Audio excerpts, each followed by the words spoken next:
श्री स्वामी समर्थ. तुम्हा सर्वांचे आपल्या यूट्यूब चॅनलवरती मी अगदी मनापासून स्वागत करते. तुमच्या मनातील सर्व चांगल्या इच्छा स्वामी महाराज पूर्ण करत ही स्वामींच्या चरणी प्रार्थना करते आणि आजच्या व्हिडिओला सुरुवात करते. मार्गशीर्ष महिन्याला सुरुवात झालेली आहे आणि मार्गशीर्ष महिन्यातील पहिल्याच गुरुवारी एक संयोग जुळून येत आहे. मार्गशीर्ष महिन्याचा पहिला गुरुवार आणि विनायक चतुर्थी एकत्र आलेले आहेत. मार्गशीर्ष महिन्याची शुक्ल पक्ष चतुर्थी तिथी जी आहे तर ती 4 डिसेंबरला दुपारी 1:10 सुरू होणार आहे आणि 5 डिसेंबरला दुपारी 12:49 समाप्ती होणार आहे. त्यामुळे विनायक चतुर्थीचे आपल्याला जे काही उपाय करायचे आहेत तर ते 5 डिसेंबरला करायचे आहेत आणि 5 डिसेंबरला मार्गशीर्ष महिन्याचा पहिला गुरुवार सुद्धा आहे. असाच एक उपाय म्हणजे प्रत्येक आईने आपल्या मुलांसाठी करायचा उपाय हिरव्या मुगाचा उपाय. अतिशय जबरदस्त आणि प्रभावी असा हा उपाय आहे. मुलांच्या जीवनातील सर्व अडचणी नष्ट व्हाव्यात, मुलांची प्रगती व्हावी, त्यांना यश मिळावे, तर यासाठी हा उपाय करायचा आहे. हा उपाय करण्या अगोदर आपल्याला काय करायचं आहे तर गणपती बाप्पांची विधिवत पूजा करायची आहे.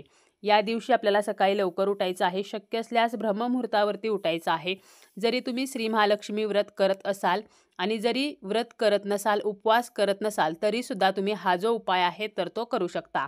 सकाळी लवकर उठून आपलं स्नान वगैरे आटोपायचं आहे, स्वच्छ वस्त्र परिधान करायचे आहेत आणि यानंतर गणपती बाप्पांची आपल्याला विधिवत पूजा जी आहे तर ती करायची आहे. जेव्हा आपण देवपूजा करतो तर त्यावेळेला गणपती बाप्पांची मूर्ती असेल तर ती मूर्ती आपल्याला एका तामणामध्ये ठेवायची आहे. मूर्ती ठेवण्या अगोदर थोडेसे तांदूळ ठेवायचे आहेत, त्यावरती ती मूर्ती ठेवायची आहे. यानंतर आपल्याला श्री गणेशाय नमः म्हणत आपल्याला त्या मूर्तीला पाण्याचा अभिषेक करायचा आहे, पुन्हा पंचामृताचा अभिषेक करायचा आहे आणि यानंतर आपल्याला पुन्हा एकदा स्वच्छ पाण्याने या मूर्तीला अभिषेक करायचा आहे. यानंतर ती मूर्ती जी आहे तर ती जागेवरती ठेवायची आहे आणि त्या मूर्तीला हळदी कुंकू अर्पण करायचं आहे. त्यानंतर अक्षता अर्पण करायचे आहेत, जास्वंदीचं फूल अर्पण करायचं आहे, 21 दुर्वा जे आहेत तर त्या अर्पण करायच्या आहेत. त्याच्यासोबत आपल्याला गणपती बाप्पांना या दिवशी खास करून गुळ खोबऱ्याचा नैवेद्य जो आहे तर तो अर्पण करायचा आहे. शक्य असेल तर आपण मोदकसुद्धा बनवू शकतो. विनायक चतुर्थीचा जो दिवस आहे तर या दिवशी जर आपण गणपती बाप्पांची पूजा केली तर आपल्याला कधीही संकटांचा सामना करावा लागत नाही. आपल्या जीवनातील जी काही दुःखे आहेत, अडचणी आहेत तर त्या बाप्पांच्या कृपेने नष्ट होत असतात. तसेच या दिवशी आपण काही उपाय जे आहेत तर ते आपण आपल्या मुलांसाठी सुद्धा करू शकतो आणि असाच एक उपाय आपण या व्हिडिओमध्ये पाहणार आहोत. पण त्यापूर्वी तुम्ही जर चॅनलवरती नवीन असाल आणि पहिल्यांदाच माझे व्हिडिओ पाहत असाल तर चॅनलला सबस्क्राईब करा. व्हिडिओ माहितीपूर्ण वाटला तर व्हिडिओला लाईक करा. आपल्या मुलांसाठी आपल्याला हा उपाय करायचा आहे. हा उपाय आपण दिवसभरामध्ये करू शकतो किंवा संध्याकाळी करू शकतो. अगदी रात्री झोपण्यापूर्वी जरी केला तरीसुद्धा चालेल. या उपायासाठी हिरव्या रंगाचे कापड घ्यायचे आहे, तसेच अख्खे हिरवे मूग घ्यायचे आहेत. मुगाची डाळ घ्यायची नाही किंवा तुटके फुटके मूग जे आहेत तर ते घ्यायचे नाहीत, तर अख्खे जे मूग आहेत तर तेच घ्यायचे आहेत. आपल्या मुलांवरची संकटे दूर व्हावीत, त्यांचा नजरदोष असेल तर तो नष्ट व्हावा. त्याचप्रमाणे मुलांना मनासारखी मार्क्स मिळत नसतील, मुले सतत किरकिर करत आहेत, लहान मुले हट्टीपणा करतात, किरकिर करतात, आपले ऐकत नाहीत, तसेच मुलांची स्मरणशक्ती सुधारत नसेल, मोठं मूल असेल आणि मनासारखी नोकरी मिळत नसेल तरीसुद्धा हा जो उपाय आहे तर तो अत्यंत प्रभावी असा उपाय आहे. आपल्याला जेवढी मुले आहेत तर तेवढ्या मुलांसाठी आपण उपाय जो आहे तर तो करू शकतो. आपलं मूल जे आहे तर ते आपल्याजवळ असेल तरी उपाय करता येतो आणि मूल जर काही कारणाने बाहेरगावी असेल नोकरीनिमित्त शिक्षणासाठी तरीसुद्धा आपण हा उपाय करू शकतो. आता जितक्या मुलांचा आपल्याला उपाय करायचा आहे तर तितके आपल्याला हिरव्या रंगाचे कपड्याचे तुकडे घ्यायचे आहेत आणि कापड घेताना कॉटनचंच घ्यायचं आहे, नवीनच घ्यायचं आहे, स्वच्छ घ्यायचं आहे.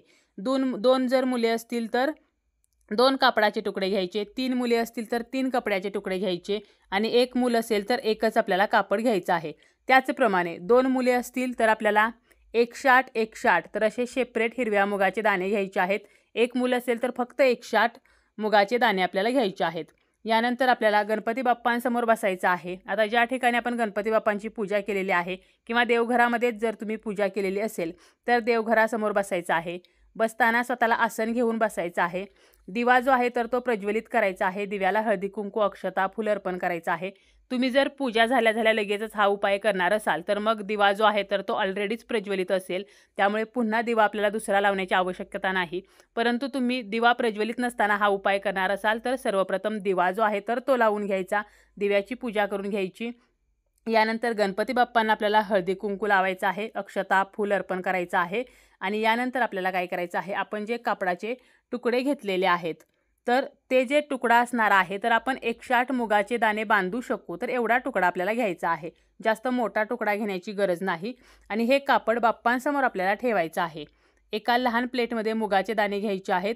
आता काय करायचं, उजव्या हातामध्ये एक मुगाचा दाणा घ्यायचा, ओम गण गणपते नमः असं म्हणायचं आणि आपल्याला त्या कपड्यावरती तो मूग जो आहे तर तो ठेवायचा आहे. पुन्हा दुसरा मूग घ्यायचा, ओम गण गणपते नमः म्हणायचं, पुन्हा त्या कपड्यावरती ठेवायचं.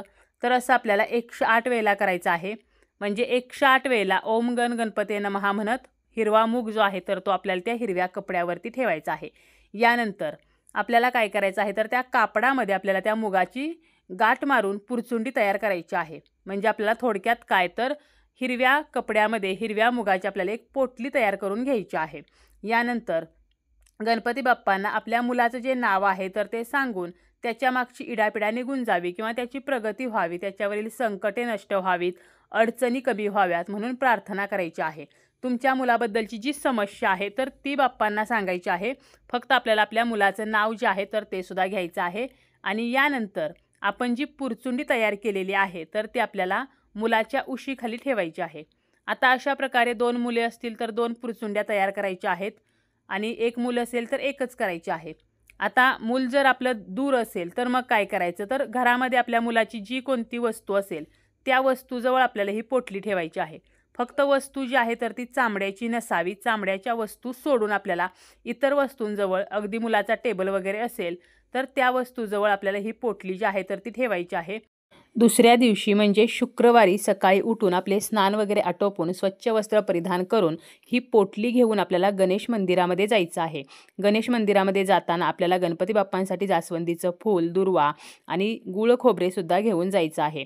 त्या ठिकाणी गेल्यानंतर सर्वप्रथम गणपती बाप्पांना हळदी कुंकू लावायचं आहे, अक्षता अर्पण करायचे आहेत, जास्वंदीचं फूल अर्पण करायचं आहे, 21 दुर्वा अर्पण करायचे आहेत, गुळ खोबरे नैवेद्य म्हणून ठेवायचं आहे. आणि यानंतर आपण सोबत आणलेली जी पोटली आहे तर ती गणपती बाप्पांच्या चरणाजवळ ठेवायची आहे.